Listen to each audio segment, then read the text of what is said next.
Back to my crop talk your on YouTube channel. I am Himanshi once again with you. और आज मैं आपके साथ डीएनए रेप्लिकेशन का फर्स्ट पार्ट शेयर करने वाली हूँ। ठीक है, इस वाले पार्ट में हम क्या पढ़ने वाले हैं? हम इस पार्ट में पढ़ेंगे कौन कौन से मॉडल हैं डीएनए रेप्लिकेशन के जो कि प्रपोज किए गए थे, या हाइपोथेसिस दी गई थी कि जो डीएनए का रेप्लिकेशन है वो इस तरीके से होता होगा। हालांकि इनसे अलग भी कुछ मॉडल्स हैं जिनके थ्रू रियल में भी डीएनए रेप्लिकेशन होता है, उनके बारे में हम किसी और वीडियो में डिस्कस करेंगे।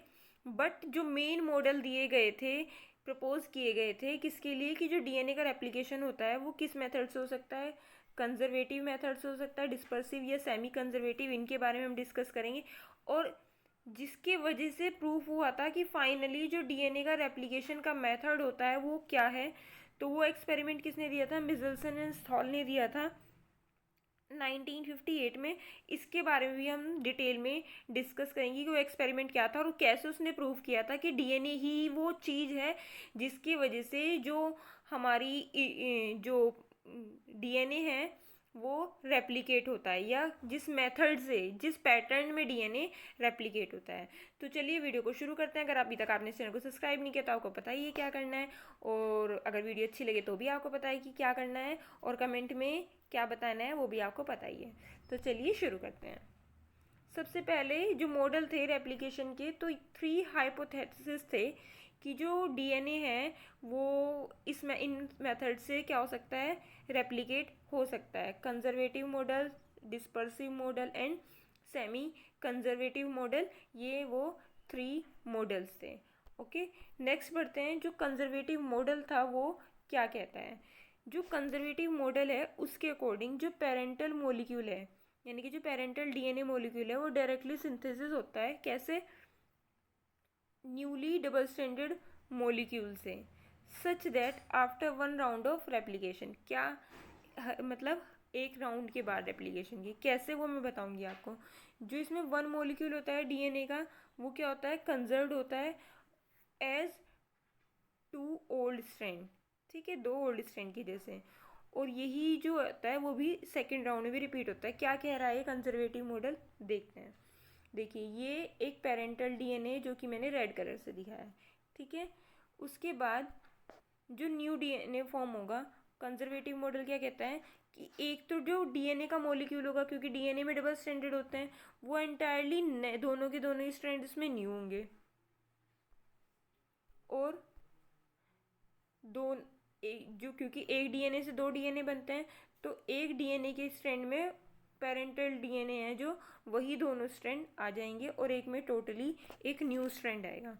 तो कंजर्वेटिव मॉडल क्या कह रहा था कि जो डीएनए है वो हमेशा कंजर्व रहता है और उसी की एक रेप्लिका क्या होती है, न्यू डीएनए बनता है। बट जो दोनों स्ट्रैंड होते हैं पेरेंटल डीएनए के वो हमेशा कंजर्व्ड रहेंगे। तो ये कौन कह रहा है? Conservative model of DNA replication. Next कौन सा मॉडल था? नेक्स्ट था डिस्पर्सिव मेथड। अब डिस्पर्सिव मेथड क्या कहता है? ये कह रहा है मटीरियल इन 2 पेरेंटल स्ट्रैंड, यानी कि जो डीएनए का जेनेटिक या डीएनए मटीरियल है जो, वो दोनों पेरेंटल स्ट्रैंड में क्या होगा, डिस्ट्रीब्यूट हो जाएगा some part of DNA randomly between 2 dot. ठीक है, यानी कि कुछ पार्ट एक डीएनए के न्यूली सिंथेसाइज जो 2 डीएनए है, कुछ एक में चला जाएगा डीएनए का पार्ट और कुछ एक में चले जाएगा। इस मॉडल के अकॉर्डिंग जो पेरेंटल डबल हेलिक्स होता है वो क्या हो जाता है, ब्रेक हो जाता है और क्या बनाता है, डबल स्ट्रैंड बनाता है। कैसे? ये पेरेंटल स्ट्रैंड है। ओके, ये क्या होगा, इसमें कुछ कुछ ब्रेक्स आ जाएंगे। ओके, ये ब्रेक हो गया तो कुछ जो स्ट्रैंड है वो कहाँ जाएगा, एक स्ट्रैंड में चला जाएगा और कुछ दूसरे स्ट्रैंड में चला जाएगा। तो डिस्पर्सिव मेथड क्या कहता है कि कोई रैंडमली कुछ भी होगा, डीएनए फ्रेगमेंटाइज हो जाएगा या ब्रेक हो जाएगा और ऑटोमेटिकली वो क्या हो जाएगा, जो पार्ट ब्रेक हुआ है उससे अदर वाला पार्ट क्या होगा, वो बन जाएगा। तो ये कौन बता रहा था? डिस्पर्सिव मेथड बता रहा है, एक्सप्लेन कर रहा है कि जो डीएनए का मेथड है रेप्लिकेशन का वो ऐसे होता है अगर डिस्पर्सिव मेथड से होता है। नेक्स्ट मॉडल कौन सा था? नेक्स्ट मॉडल था सेमी कंजर्वेटिव मॉडल या मेथड ऑफ डीएनए रेप्लिकेशन। इसमें क्या हो रहा था, जो 2 पेरेंटल स्ट्रैंड्स हैं वो सेपरेट होंगे एक दूसरे से और क्या बनाएंगे, कॉपी बनाएंगे अपनी अपनी। ठीक है, कैसे बताऊंगी अभी मैं। एक राउंड के बाद रेप्लिकेशन के क्या होगा, जो टू डॉटर मॉलिक्यूल्स बन रहे हैं वो क्या करेंगे, क्या बनाएंगे, एक उसमें ओल्ड होगा और एक न्यू होगा। कैसे, ये भी देख लेते हैं। ये ओल्ड डीएनए का मॉलिक्यूल है, पेरेंटल डीएनए है ये। जो न्यू डीएनए बनेगा उसमें क्या होगा, एक डीएनए तो पेरेंटल ही होगा और एक क्या होगा, हमेशा न्यू होगा। तो ये वाली बात कौन कहता है, ये वाली बात कहता है सेमी कंजर्वेटिव मॉडल कहता है। अब क्योंकि वो हाइपोथेसिस थी उस टाइम पे, देख तो सकते नहीं थे कि डीएनए कैसे रेप्लिकेट होता है, तो ये सब तीनों के तीनों हाइपोथेसिस थे। अब बात आती है कि पता कैसे चला कि जो डीएनए रेप्लिकेशन मेथड है वो इन तीनों में से, यानी कि कंजर्वेटिव है ना, सेमी कंजर्वेटिव और डिस्पर्सिव में से कौन सा है। ठीक है, तो उसके लिए एक मॉडल आया जो क्या था, मिजल्सन स्थॉल का एक्सपेरिमेंट था। ठीक है, या मिजल्सन स्थॉल एक्सपेरिमेंटल मॉडल। इसमें इन्होंने क्या किया था, नाम क्या था इनका, मैथ्यू मिजल्सन एंड फ्रैंकलिन स्थॉल ने 1958 में क्या किया था, एक मॉडल, एक एक्सपेरिमेंट किया था, या एक हाई, ठीक है, जो कि क्या करता था, सपोर्ट करता था Watson and Crick. Watson and Crick कौन थे, जिन्होंने डीएनए का स्ट्रक्चर दिया था, और उन्होंने बोला था कि जो डीएनए का रेप्लिकेशन होता है वो कैसे हो सकता है, सेमी कंजर्वेटिव मेथड से हो सकता है। बट उन्होंने भी हाइपोथेसिस दिया था, ये चीज़ कंफर्मेशन के साथ नहीं बोली थी। तो उन्होंने एक हाइपोथेसिस दिया था, मतलब एक विचार दिया था, एक सोच दी थी कि उन्हें लगा था कि जो डीएनए का रेप्लिकेशन होता है वो सेमी कंजर्वेटिव वे में होता है। अब बात आती है कि ये एक्सपेरिमेंट था क्या। तो ये एक्सपेरिमेंट में उन्होंने क्या किया, ई कोलाई, इस्चेरिचिया कोलाई की सेल को ग्रो किया था मीडियम में। ठीक है, कौन से मीडियम में, अमोनियम साल्ट में। ठीक है, जिसमें उन्होंने क्या किया, क्योंकि आपको पता है जो डीएनए होता है वो नाइट्रोजनस बेस का बना होता है, तो उन्होंने हैवी नाइट्रोजन का यूज़ किया। ठीक है, until the cellular DNA was labelled, जब तक क्या नहीं हो गया, देखिए ये डीएनए है हमारा, जब तक इसमें डीएनए के जो दोनों स्ट्रैंड थे सारे बेस पेयर किस में नहीं चेंज हो गए, हैवी नहीं हो गए, यानी कि N15 में नहीं बदल गए, तब तक इन्होंने इस डीएनए को ग्रो कराया। ठीक है, ई कोलाई के, मतलब ई कोलाई को ग्रो कराया, जिसमें सारे जो डीएनए थे वो N15 से लेबल्ड हो गए। नेक्स्ट स्टेप उन्होंने क्या किया, after the cell were transferred to a medium containing normal, उसके बाद उन्होंने नॉर्मल वाला जो क्या लिया, नॉर्मल मीडियम लिया, जिसमें जो नॉर्मल आइसोटोप था किसका, नाइट्रोजन का N14 वो था। ठीक है, और उसको पीरियोडिकली क्या करते रहे, रिमूव करते रहे उस कल्चर से, किसको, ई कोलाई को। तो यानी कि डीएनए भी साथ साथ रिमूव होता रहा। ये मैं आपको डायग्राम की हेल्प से भी समझाऊंगी। ठीक है, अगर अभी आपको कोई प्रॉब्लम हो रही है तो। उसके बाद इन्होंने उसको सेंट्रीफ्यूज किया और एनालाइज किया। ठीक है, सेंट्रीफ्यूज करने के बाद क्या एनालाइज किया उन्होंने, पहले मैं आपको डायग्राम की हेल्प से थोड़ा बताती हूँ। देखिए, यहाँ पर एक्सपेरिमेंट है, यहाँ पर प्रिडिक्शंस दिए हुए हैं उन्होंने। अब जो ब्लू कलर से आप यहाँ पर देखेंगे वो क्या होगा, पेरेंटल डीएनए का होगा, और जो रेड कलर से देखेंगे वो न्यूली सिंथेसाइज्ड डीएनए का स्ट्रैंड होगा।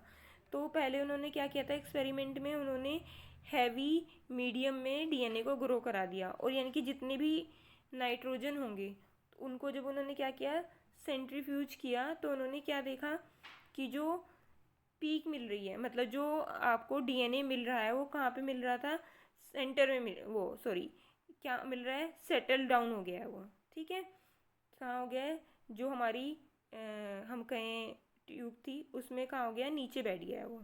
ठीक है, और वो डीएनए के डबल स्ट्रैंड यानी कि क्या है, N15 टाइप के हैं, पहला स्ट्रैंड भी N15 टाइप का, दूसरा स्ट्रैंड भी। ठीक है, ये वाला भी N15 टाइप का स्ट्रैंड है और ये वाला भी N15 टाइप का ही स्ट्रैंड है। ओके, नेक्स्ट में उन्होंने क्या किया, अगर यानी कि कंजर्वेटिव, सेमी कंजर्वेटिव, डिस्पर्सिव जो भी है, अब तीनों के लिए डीएनए क्या आ चुका है, N15 टाइप का हो चुका है। अब क्या होगा, उन्होंने नॉर्मल मीडियम में डाल दिया। तो नॉर्मल मीडियम में भी जब ई कोलाई को उन्होंने डाला तो उसमें जो डीएनए होगा वो रेप्लिकेट करेगा खुद को। और उन्होंने क्या किया, एक नॉर्मल मीडियम ले लिया जिसमें N14 टाइप का ही क्या होता है, नाइट्रोजन का आइसोटोप प्रेजेंट है। उन्होंने स्पिन किया सेंट्रीफ्यूज में, और स्पिन करने के बाद जो उन्हें क्या मिली टेस्ट ट्यूब में, यस, जो डीएनए मिला वो कहाँ पर था, ना ही तो नीचे सेटल डाउन था और ना ही ऊपर था, कहाँ पे था, बिल्कुल मिडिल में डीएनए प्रेजेंट था। तो इसका मतलब क्या हुआ होगा, अगर कंजर्वेटिव हुआ होता तो क्या होना था, अगर डीएनए का रेप्लिकेशन कंजर्वेटिव हुआ होता तो होना चाहिए था कि एक ऊपर आ जाता जो न्यू वाला था, और जो ओल्ड डीएनए स्ट्रैंड था वो सेटल डाउन जानता, क्योंकि ओल्ड वाला हैवी था और कंजर्वेटिव मॉडल के अकॉर्डिंग पुराने वाला क्या डीएनए स्ट्रैंड कैसा होता है, यस वो कंजर्व रहता है, और न्यू वाला क्या होता है, अलग से ही न्यू सिंथेसाइज होता है। ठीक है, तो उसके अकॉर्डिंग ऐसा होना चाहिए था। सेमी कंजर्वेटिव के अकॉर्डिंग जैसा कि मॉडल में दिया गया है, ओके, ऐसा ही होना चाहिए था कि जो हमें टेस्ट ट्यूब है उसमें बीचों बीच क्या मिलना चाहिए था, सैंपल मिलना चाहिए था। तो सेमी कंजर्वेटिव में ऐसा ही मिला, और डिस्पर्सिव में भी बीच में ही मिलना चाहिए था। तो यहीं पे रिजेक्ट हो गया कि कंजर्वेटिव तो नहीं होता है। ठीक है, अब बात आती है डिस्पर्सिव की, कि डिस्पर्सिव का कैसे पता चला। उन्होंने फिर से क्या किया, N14 मीडियम में, यानी कि जो नॉर्मल टाइप का मीडियम था उसमें किसको ग्रो कराया, इकोलाई को ग्रो कराया। और इस बार उन्होंने क्या किया, जो डीएनए उनके पास न्यूली बना है, ठीक है, जिसमें N14 टाइप के लिए उन्होंने, और N15 टाइप के डीएनए भी लिए। ओके, अब इसको उन्होंने स्पिन किया। ठीक है, स्पिन करने के बाद उन्हें क्या मिला कि जो एक पीक मिली है उन्हें, ठीक है, जब लाइट मीडियम में ग्रो कराया तो उन्हें क्या मिला कि कुछ तो मिला, कैसे, जो कि बीच में था, ठीक है, और कुछ कैसा मिला जो बिल्कुल क्या हो चुका था, लाइट हो चुका था।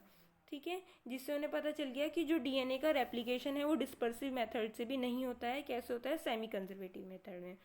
ठीक है, क्यों, कैसे पता चला, इस वाले मॉडल को देख करके।